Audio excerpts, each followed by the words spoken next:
Hey, welcome to episode 2 Setting Up Your Smartphone. This is a two-part entry-level mini-series where we'll be going through some of the steps of setting up your smartphone upon first-time use, such as content transfer, Google accounts, and different ways to make your device work for you. This video in particular will be going over your Google account and making your device work for you. Then the following video will be going over a few different ways to transfer your content, as there are a lot of ways you can actually do that depending on what device you're coming from and what device you're going to. So sit back, get your phone ready, and let's jump right in. The Google is a very important account to actually know and have written down or memorized, as it's going to act as the central account for all things Google and Android that you have on your phone. It doesn't matter if it's LG, Samsung, HTC, OnePlus, Asus, Nexus, Pixel, or any other of those manufacturers you can think of. You're going to need a Google account.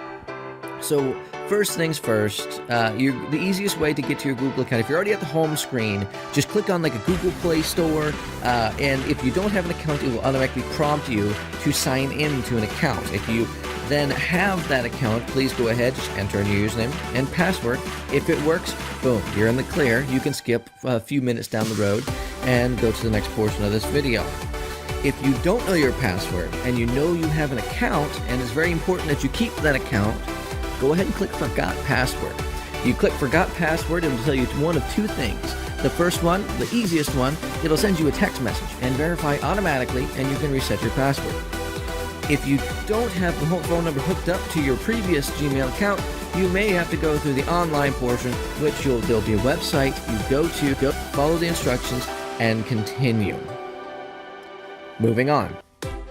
So if you have no attachments to your old account, because you can't remember the password, you never used it, something like that, or you just don't have a Google account, well, click the Create New Account icon to create yourself a new account. You're going to want to enter in all your information fairly accurately, and then when you get to the username and password portion of it, you'll want to use something like first name dot last name 123, something that you can remember fairly easily. I recommend writing this down as well and keeping it somewhere safe, maybe a wallet, maybe at home, maybe you have a book for these things. It's kind of important to remember, as if you ever lose your device, this will also be how you back up everything and get it onto your new phone. The password should probably be something like first name 123, or with a capital for the first letter, something close to that, so that way it becomes a little bit easier for you to remember as well. That's the idea and the goal behind it. Awesome. You now have your Google account created. In the future, I will dig a little bit deeper into the benefits of a Google account, how to utilize for free, backing up all of your information and having everything that you could possibly need on there. That'll be in a separate video as we go on. But for now, just know it's important to have. Once you've created it, log in, we can move on to the next step. That next step is making your phone work for you. Now that we've set up your Google account, before you have any other personal information on your device, let's take a second, slow down, and customize how it looks and feels. Make your phone work for you instead of you working for it. Most people just skip this step.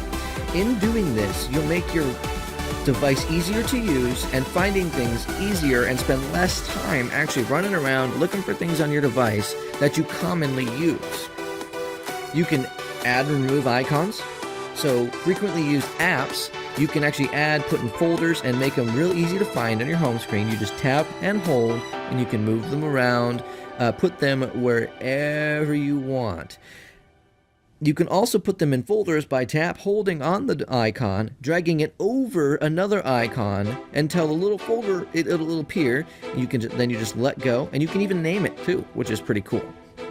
Then after that, you also have widgets. So these will, if you pinch to zoom on your screen, you'll actually come up with an option to say widgets down there. Go ahead and tap on that, kind of explore what you have there. I like the Google widgets. They make my life easier, but they just bring up information that's in an app that's easy to use or easy to access. So you may want to take advantage of some of those. Maybe just one, like the weather widget. That's mostly on everyone's phone.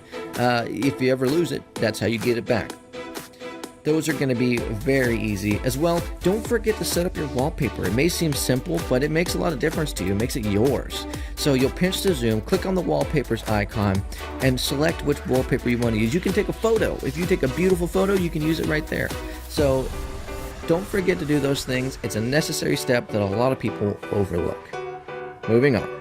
So in conclusion, once you've completed your Google account, you've set up your device kind of how you want it to look, or have an idea how you want it to look for now, you can go ahead and continue on to the next video. But before you go, don't forget to subscribe and like this video to get more updates as we move on to more complicated tips and tricks. Thanks for watching. It is time to end.